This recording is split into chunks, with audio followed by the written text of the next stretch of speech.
Australia are the ODI champions 2023, making themselves the champions for the sixth time and a billion plus heartbreaks. चूतिया बनाने का धंधा है बहुत ही बेकार मैच हुआ। प्रेशर नहीं झेल सकती, लेकिन अंदर से मन टूटा हुआ है। थोड़ा ईगो पे आ गया था, दोनों ही बहुत ही खराब थी। बहुत बेकार है, बहुत खराब था। कमी नहीं कमी किस्मत में रही है। Regret is they didn't fight. Rohit Sharma लापरवाही से आउट हुए। टॉस पे ही मैच फिक्स हो गया था पहले से। अरे नहीं मजा आया यार, मोदी जी को पहले आना चाहिए था। नाक कटा दी हमारी। टॉस बहुत इंपॉर्टेंट फैक्टर, यही दुख हो गया। सबने सट्टा लगाया। कंगारुओं के सामने उस पराभव के पश्चात कंगारुओं के घमंड में अब उफान आ चुका था। विश्व विजय का सपना देख रहा वो कप्तान, उस कप्तान का वो खामोश चेहरा, नम आंखें उस दर्दनाक दर्द को बयां कर रही थी। आंखें तो संपूर्ण भारत की नम थी। उस रात संपूर्ण भारत रोया था, सबका दिल टूटा था। भारत की हर गली में उस रात मातम था। क्यों एक बार फिर भारत कप के प्यास में तड़प रहा था। कई महीने बीत चुके थे, कई मरहम लग चुके थे, लेकिन उस रात का वो दर्द और पैट का वो बयान संपूर्ण इंडियन क्रिकेट फैंस के जहन में जिंदा था। There's nothing more satisfying than hearing a big crowd go silent, and that's the aim for us tomorrow. और जिंदा थी 19 नवंबर की वो तारीख। इंडियन क्रिकेट फैंस उस रात जिंदा तो थे, लेकिन उनकी जान उस ट्रॉफी के साथ जा चुकी थी। उनके जहन में जान तो थी, लेकिन उनकी यह जिंदगी अब एक आम जिंदगी थी। सालों से चला आ रहा कप का वो वनवास भारत के लिए फिर से जारी था। ऐसे में वक्त आता है वर्ल्ड कप 2024 का, और एक बार फिर वक्त था इंडिया वर्सेस ऑस्ट्रेलिया का। कंगारू उभरते अफगानियों के सामने पराजित हो चुके थे, और उस पराजय के पश्चात कंगारू कप्तान मिशेल मार्श का यह बयान। We need to win the next match and there's no better team to do it again. उसके घमंड, उसके अभिमान को प्रकट कर रहा था। नमस्कार, स्वागत है आपका इस राइजिंग के फैंटेसी एक्सपर्ट की इस डॉक्यूमेंट्री में, और इस डॉक्यूमेंट्री का नाम है the historical revenge by hitman. 18 नवंबर 2003 उस शाम पैट कमिंस का यह बयान, और अगले दिन टीम इंडिया के बल्लेबाजों की यह दर्दनाक बल्लेबाजी को देख संपूर्ण भारत मातम में था। उम्मीद गेंदबाजों से थी, लेकिन उन गेंदबाजों का प्रयास भी पूरी तरह से असफल रहा। फिर ट्रेविस हेड और हमारा सपना रह गया। जगह जगह मातम था। इंडियन क्रिकेट फैंस के आंसू में आंसू थे। हम 19 नवंबर को बोलने का प्रयास कर रहे थे, लेकिन फिर मिशेल मार्श की वह बयानबाजी अब संपूर्ण भारत के जहन में एक आग का काम कर रही थी। एक ऐसी आग लग चुकी थी जिसका सिर्फ एक ही इंतकाम था, बदला।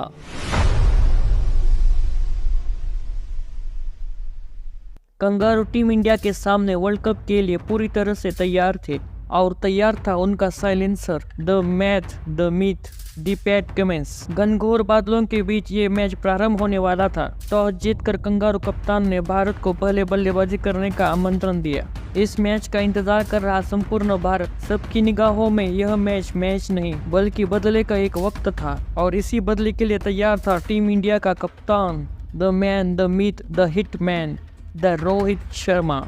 मैच प्रारंभ हुआ। कंगारुओं ने अपनी पुरानी चाल का अनुसरण किया और पैट पहला ओवर फेंकने के लिए मिचेल स्टार्क को मैदान पर उतार दिया। स्टार्क का पहला ओवर कंगारुओं के लिए किफायती रहा। फिर जॉश हेजलवुड का अगला ओवर टीम इंडिया के लिए प्रलयकारी, हृदय विदारक था, क्योंकि इस ओवर में टीम इंडिया के खाते में महज 1 रन आते हैं, और टीम इंडिया अपने सबसे विश्वसनीय बल्लेबाज कोहली के विकेट को खो चुकी थी। ऐसे में सबको डर था वर्ल्ड कप 2023 के उस फाइनल का, कहीं यह कहानी भी उस दिन की तरह ना हो। संपूर्ण भारत को अब 19 नवंबर याद आ रहा था। मस्ट नीड मैच में कंगारू कितने खतरनाक हो जाते हैं, भारत का बच्चा इसे एहसास कर पा रहा था। परंतु इस बार टीम इंडिया का यह कप्तान एक अलग ही प्लान के साथ मैदान पर आया था। एक ऐसे प्लान के साथ मैदान पर आया था जिससे बाद कंगारुओं के जहन में सिर्फ एक ही इंसान जिंदा था, और वो था अपना कप्तान, the 6 hitting machine, hitman, the captain Rohit Sharma. क्योंकि तीसरे ओवर में जो कुछ भी हुआ, कहा जाता है कि मिचेल स्टार्क के करियर में ऐसा कभी नहीं हुआ था। मिचेल स्टार्क एक ऐसा गेंदबाज जिसका नाम सुनते ही दिग्गज से दिग्गज बल्लेबाज कांपने लग जाते हैं। उस गेंदबाज को वो कप्तान महज तीसरे ओवर में अपने रिमांड पर ले लेता है और फिर उसके बाद उसने जो स्टार्क के साथ जो किया, उसके बाद स्टार्क इस जन्म में कभी नहीं भूलने वाला था। कप ने स्टार्क की तीसरी ओवर की पहली बॉल पहला 6, दूसरी बॉल दूसरा 6, तीसरी बॉल 4 रन, चौथी बॉल एक बार फिर 6, पांचवी बॉल मिस हिट, छठवीं बॉल वाइड और फिर अगली बॉल 6। विश्व क्रिकेट के सबसे बेहतरीन गेंदबाज जो शुमार वो गेंदबाज पर उस दिन टीम इंडिया की कप्तान के सामने अपनी लाइन अपनी लेंथ भूल चुका था। महज 3 ओवर का खेल खत्म हो चुका था। टीम इंडिया के खाते में 35 रन आ चुके थे। अब सबको इंतजार था हिटमैन वर्सेस मिस्टर साइलेंसर का। ऐसे में कंगारू कप्तान ने 5वें ओवर में उस इंतजार को खत्म कर दिया। 5वें ओवर में the man the myth the silencer को मैदान पर उतार दिया। 5वें ओवर की पहली बॉल हिटमैन का वो प्रहार द साइलेंसर के साइलेंस पर हिटमैन की खामोशी भारी थी। थोड़ी देर बारिश ने रोका, वरना उस कप्तान की बेरुखी उन कंगारुओं पर बेधड़क बेइंतहा बड़ी बेरहमी से जारी थी। हिटमैन ने पैट की इस ओवर में 15 रन पीट कर महज 19 गेंदों में अपना अर्धशतक पूर्ण किया। हिटमैन का यह अर्धशतक उनके करियर का सबसे तेज और इस वर्ल्ड कप का सबसे तेज अर्धशतक था। मार्च का यह ब्रह्मास्त्र भी अब फेल हो चुका था। हिटमैन के इस विस्फोटक हमले से कंगारू कप्तान अब भयभीत हो चुका था। हालात इतने गंभीर हो चुके थे, मिच ने अब पावर प्ले में अपने टीम के सबसे सफल गेंदबाज को लगातार 3 ओवर फेंकवा दिए। अब पावर प्ले का खेल खत्म हो चुका था। टीम इंडिया के खाते में 60 रन थे। हेजलवुड के अलावा कोई भी गेंदबाज टीम इंडिया के सामने गेंदबाजी करने को तैयार नहीं था। 7वां ओवर फेंकने के लिए मिचेल एडम झम्पा को मैदान पर उतारा, लेकिन ऋषभ ने एडम का स्वागत इस छक्के के साथ किया। एडम झम्पा ने इस ओवर में 2 छक्के और 1 चौके की मदद से 16 रन लुटा दिए। ऐसे में अगला ओवर फेंकने के लिए मिचेल मार्श ने मार्कस स्टोइनिस का सहारा लिया। स्टोइनिस के इस ओवर में हिटमैन ने 2 छक्के और 1 चौके की मदद से 17 रन बटोर लिए। अब 10 ओवर का खेल खत्म हो चुका था। टीम इंडिया के खाते में 114 रन थे। यहाँ से अब अगले 10 ओवर का खेल बाकी था। रोहित के साथ टीम इंडिया का सूर्या मैदान पर था। धीरे धीरे रोहित का बल्ला अपनी शतक की ओर बढ़ रहा था, लेकिन सेल्फलेस कप्तान की ओर सेल्फलेस पारी 12वें ओवर में एक बड़े शॉट के प्रयास में दम तोड़ देती है। टीम इंडिया का कप्तान महज 8 रनों से अपने शतक को चूक जाता है, पर महज 41 गेंदों में 92 रनों की वो उस पारी का इस्तकबाल संपूर्ण विश्व संपूर्ण भारत कर रहा था। उसके द्वारा खेली गई वो पारी कंगारू गेंदबाजों के लिए कभी न भूल पाने का सपना था। अब यहाँ से 8 ओवर का खेल बाकी था और टीम इंडिया के 7 बल्लेबाज अभी भी बल्लेबाजी करने के लिए बाकी थे। ऐसे में टीम इंडिया को आवश्यकता थी एक महाविस्फोटक प्रलयकर फिनिशिंग की। अंत में सूर्या, दुबे और हार्दिक ने मिलकर के टीम इंडिया के स्कोर को 200 के पार पहुंचा दिया।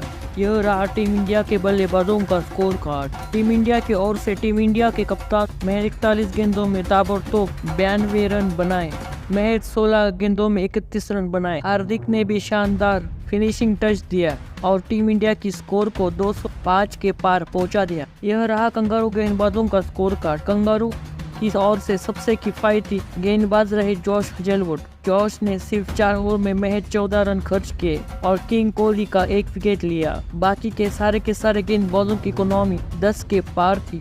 मिचेल स्टार्क ने 4 ओवर में 45 रन खर्च किए। वही साइलेंसर ने 4 ओवर में 48 रन खर्च करके 1 भी विकेट नहीं लिया। कंगारुओं के सामने 120 गेंदों में 206 रनों की ये विस्फोटक प्रलयकारी चुनौती थी। लेकिन जिस टीम में Travis head, David Warner, Glenn Maxwell, team David जैसे प्रलयकारी दिग्गज वे विस्फोटक बल्लेबाज हो, उसके लिए 2 से 6 रनों का यह पहाड़ जैसा लक्ष्य किसी भी हालात में संभव नहीं था। परंतु इस बार भारत का वो कप्तान संपूर्ण तैयारी के साथ मैदान पर आया था। संपूर्ण भारत तैयार था कंगारुओं के हर प्रहार पर अपने जवाब के साथ। अर्श ने डेविड को पहले ओवर में आराम करने का आदेश दिया। अर्श का आदेश पाकर डेविड आराम की जगह रील शूट करने के लिए चले गए, लेकिन टीम इंडिया का सरदार ट्रेविस हेड अभी भी कंगारुओं के लिए मैदान पर था। उसके रहते टीम इंडिया के लिए ये जीत आसान नहीं होने वाली थी। ट्रेविस हेड और मिचेल मार्श ने कंगारुओं की पारी को संभालने का प्रयास किया और उस पर पंत का यह सहयोग संपूर्ण भारत के सहन शक्ति से बाहर था। पंत से बुमराह की इस बॉल पर मार्श का एक आसान सा कैच छिटक जाता है। कंगारुओं के ये विस्फोटक बल्लेबाज एक जीवन दान के पश्चात टीम इंडिया पर प्रहार करना प्रारंभ कर चुके थे। 6 ओवर की समाप्ति तक कंगारू के खाते में अब 65 रन आ चुके थे। ट्रेविस हेड अब अपसेट हो चुका था। वही मिशेल मार्श 18 गेंदों में 31 रन बना के खेल रहा था। कंगारुओं को यह मैच जीतने के लिए अगली 84 गेंदों में 141 आवश्यकता थी, परंतु कुलदीप का 7वां ओवर किफायती रहा और कुलदीप ने अपने इस ओवर में महज 4 रन उल्टाए। परंतु दूसरे छोर से कंगारू बल्लेबाज डेविड निया के हर गेंदबाज से अपनी लगान अपने अंदाज में वसूल रहे थे। 9वें ओवर में कुलदीप ने एक बार फिर पलटवार किया और कंगारू कप्तान मार्श को आउट कर कंगारुओं को दूसरा बड़ा झटका दे दिया। अब यहां से यह मैच जीतने के लिए कंगारू अगले 11 ओवर में 119 रनों की आवश्यकता थी। कंगारुओं के खाते में केवल 8 विकेट बाकी थे। वही टीम इंडिया का सरदार ट्रेविस हेड अब पूरी तरह से सेट हो चुका था। ट्रेविस हेड का यह बल्ला धीरे धीरे संपूर्ण भारत को 19 नवंबर की याद दिला रहा था। उधर मैक्सवेल का इस कदर आगमन कंगारुओं के लिए एक बार फिर से मैच पलटने के इरादे से मैदान पर थे। जडेजा पर बैक टू बैक बड़े शॉट खेलने के पश्चात अब मैक्सवेल के रडार में था अपने कुल का दीपक कुलदीप नाम की वह पहली गेंद मैक्सवेल की समझ से परे निकल गई और मैक्सवेल को क्लीन बोल्ड आउट करके मैक्सवेल को बता दिया कि अब हम वो कुलदीप नहीं रहे जो लिपिर करते थे। अब हमको चाहिए फुल इज्जत। मैक्सवेल के आउट होते ही टीम इंडिया के कप्तान ने अक्षर को आक्रमण पर उतार दिया। अक्षर ने अपने इस ओवर में मैच 3 ओवर 3 रन खर्च किए। अब अक्षर और कुलदीप की यह जोड़ी अब इस मैच को पूरी तरह से पलट चुकी थी। कुलदीप ने पहले मैक्सवेल को आउट किया और फिर अक्षर ने स्टोनिस को आउट कर टीम इंडिया के वापसी के संकेत दे दिए। अब लगभग 15 ओवर का खेल खत्म हो चुका था। कंगारुओं के खाते में 141 रन थे। यहाँ से ये मैच जीतने के लिए अगले 30 गेंदों में अब 65 रनों की आवश्यकता थी और ऐसी स्थिति में अर्श ने 17वां ओवर बड़े शानदार तरीके से निकाला। फिर जसप्रीत ने ट्रेविस हेड आउट कर वर्ल्ड कप के रिवेंज को पूरा किया। हेड के जाते ही संपूर्ण कंगारुओं को विश्वास हो चुका था कि यह मैच अब उनके औकात से बाहर है। अब हेड के जाने के बाद टीम डेविड और पैट कमिंस ने प्रयास किया, परंतु टीम इंडिया के इन गेंदबाजों के सामने कंगारू के बल्लेबाजों का प्रयास पूरी तरह से असफल रहा। टीम इंडिया की यह गेंद इस मैच को पूरी तरह से पलट चुके थे। कंगारुओं ने जो गांव हमें वर्ल्ड कप 2023 के फाइनल में दिए थे, अब उन्हें उस गांव का एहसास हो रहा था। यह मैच इतिहास हमेशा के लिए हिटमैन के उस स्फोटक पारी की वजह से याद करेगा उस कप्तान के उस दर्द, उस प्रलयकारी ताकतवर पारी के लिए जिसके बाद संपूर्ण दुनिया को विश्वास हो गया था कि जिस दिन टीम इंडिया के कप्तान हिटमैन का दिन होता है, उस दिन किसी भी गेंदबाज का दिन नहीं होता। लेकिन जो बड़े होते हैं वो वाकई में बड़े होते, और जिस बड़प्पन से रोहित शर्मा ने ऑस्ट्रेलिया को मारा है, यकीन मानिए हर एक इंडियन ने दिल से महसूस किया। फिर रोहित शर्मा ने वही किया जो उसको करना चाहिए। क्या इंटेंट के साथ खेला है, क्या उसने पेनल्टी लगाई है मुझे साथ, क्या उसने मारा है। आज रोहित शर्मा ने इस तरह किया, ठगी टिकट इंडिया के सामने सबकी बैट बज गई। कहां गया ऑस्ट्रेलिया की नंबर 1 बैटिंग। मैं कहता हूं इंडिया वालों ने अफगानिस्तान वालों ने जूतियां मारी हैं। वो better team than India to do it against. मानो रोहित शर्मा ने कहा कि भाई साहब ये वाला जो है ना, ये हमने पर्सनल ले लिया। मानो इस मैच में लग रहा था कि वो खुलकर कह रहे थे कि इस बार बदला हम लेंगे व्यक्तिगत दुश्मन।